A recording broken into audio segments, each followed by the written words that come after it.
Bonjour, je suis Marius Trésor. Je suis né le 15 janvier 1950 à Sainte-Anne, en Guadeloupe, lieu que j'ai quitté en 69 pour Ajaccio. Et là, ça a été le début de la grande aventure. Alors aujourd'hui, vous êtes en Guadeloupe, le stade de Sainte-Anne va porter votre nom, c'est officiel aujourd'hui. Qu'est-ce que ça fait? J'ai eu la possibilité de dire oui à deux municipalités précédentes. Le maire, c'était Aldo Blaise à cette époque-là. Et la deuxième fois, c'était Christian Baptiste. Et les deux fois, j'ai dit non.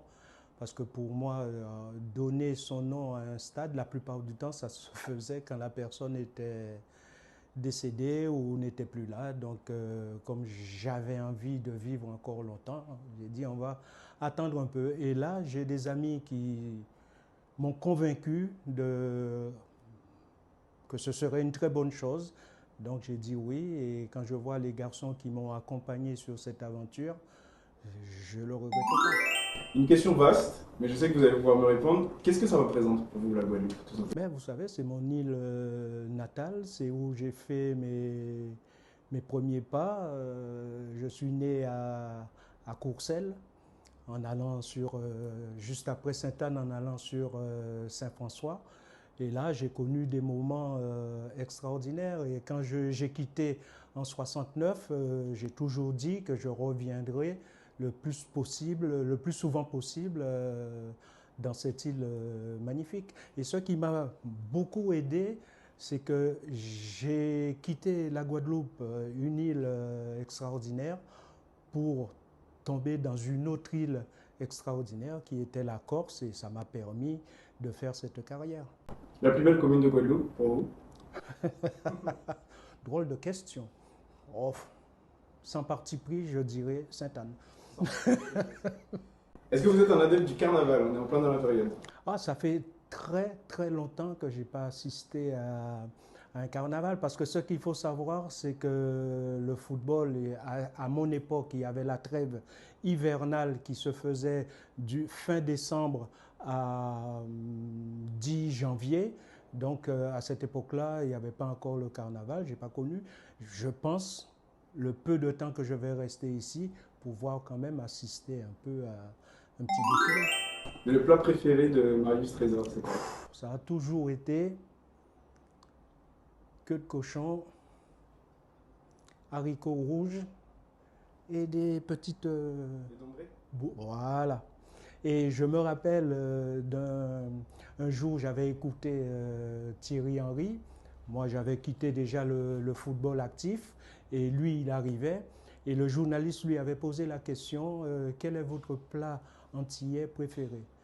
Il a répondu, le Dombré. Et moi, dans ma tête, j'ai dit, ce garçon, il ira très loin. Et on voit ce qu'il a fait. Oui. Est-ce que vous avez un style musical préféré? Qu'est-ce que Marius Trésor écoute? Marius Trésor, sur son portable, la musique antillaise, mais surtout le compas. J'ai toujours été un admirateur de Tabou Combo, et j'ai bercé. Moi, quand j'allais dans une boîte en France, je pense à partir de 76 et sorti New York City, je ne dansais que sur ça. Est-ce que vous connaissez le bouillon? Et si oui, qu'est-ce que vous en pensez? Le bouillon? C'est un style musical Ah non, je issu de la crois. Dominique, mais qui est arrivé en Non, Guadeloupe. non, Non, ça vous parle pour pas? l'instant, ça ne me dit D'accord. pas grand-chose. Le plus beau souvenir de votre carrière de footballeur? Bon, je dirais, c'est toujours difficile. J'ai joué à un certain niveau pendant 15 ans. Et la première chose, c'est que j'ai quitté la Guadeloupe en 69. Et 2 ans après, décembre 71, j'étais appelé pour la première fois en équipe de France. Donc 2 ans après mon arrivée en équipe de France A, ça avait été très vite. Donc ce souvenir, je ne peux pas l'oublier. Mais en match, je dirais c'est le France-Brésil de 77, quand à 2 minutes de la fin du match, le Brésil menait 2-1. Et moi, j'égalise, je monte sur un corner et j'égalise de la tête. Et en plus, quand on sait que le Brésil, ce que ça représente pour le football en Guadeloupe, pour moi, c'était phénoménal. J'ai ressenti une certaine fierté, bon, parce que j'ai fait partie des premiers Antillais à jouer en équipe de France. Je crois avant moi, il y a eu un garçon de Martinique, mais il n'a eu qu'une sélection à peu près qui s'appelait Charles Alfred. C'était le premier. Quand j'ai vu l'impact que ça a eu sur les Antillais, je ne dis pas la Guadeloupe, sur les Antillais, c'est en 1976 quand j'ai été nommé capitaine de l'équipe de France. Je me suis aperçu quand je suis revenu ici que j'avais l'impression d'être un autre homme, que les gens ne me reconnaissaient pas simplement parce que j'avais été nommé capitaine de l'équipe de France. Qu'est-ce que vous pensez de la sélection de football de la Guadeloupe? Je suis de temps en temps, je crois que les derniers résultats que j'ai regardés, c'était contre la Martinique qui était venue faire match nul ici, 1-1, il me semble. Je ne sais pas ce qui s'est passé au match retour, mais j'ai une application sur mon téléphone, ça me permet de suivre le football antillais. Le joueur le plus talentueux que vous avez affronté et le joueur le plus talentueux avec qui vous avez joué? Ah, il y en a un qui s'associe aux deux.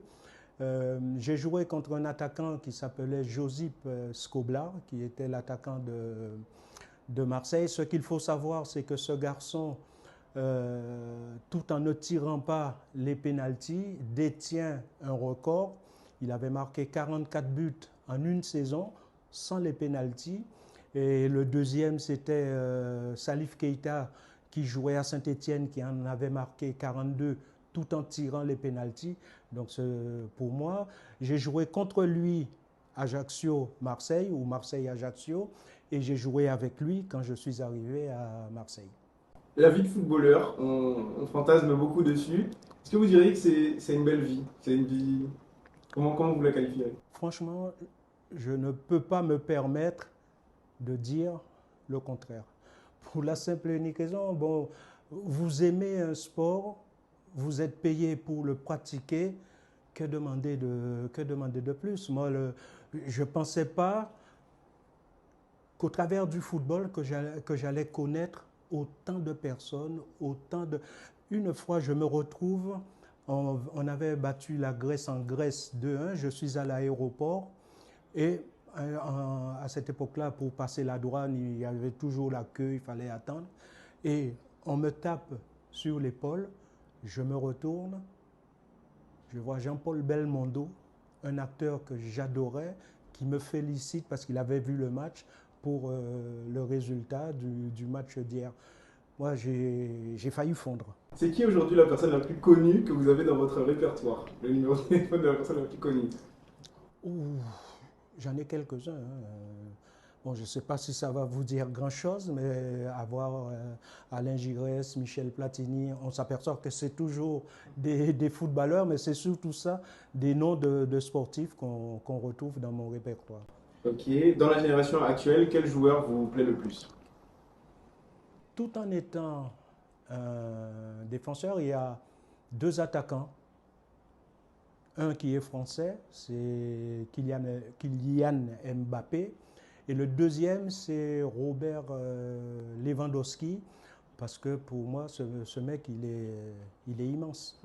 On va enchaîner quelques questions rapides, donc là, Ouais. ça va être, c'est vraiment, vous nous répondez. PSG ou OM?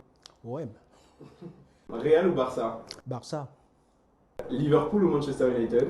Liverpool, Mbappé ou Neymar? Mbappé. Ah oui. Sélection de Guadeloupe ou de France? Je vais vous dire quelque chose, et qui est quand même que je regrette, et c'est Thierry Henry qui me l'avait dit. Il m'avait invité à Barcelone, il y avait aussi Lilian Thuram qui était là. Il me dit, ce qui lui manque le plus dans sa carrière de footballeur, c'est une sélection avec l'équipe de la Guadeloupe. Donc, on ne pouvait pas, parce que tu étais professionnel, tu n'as pas le droit de participer. Maintenant, ça peut se faire, mais à cette époque-là, tu n'avais pas le droit de participer à une compétition d'amateurs. Mais ça m'aurait plu. J'ai joué dans la sélection de la Guadeloupe, mais en jouant en France, j'aurais bien aimé participer, jouer avec notre sélection.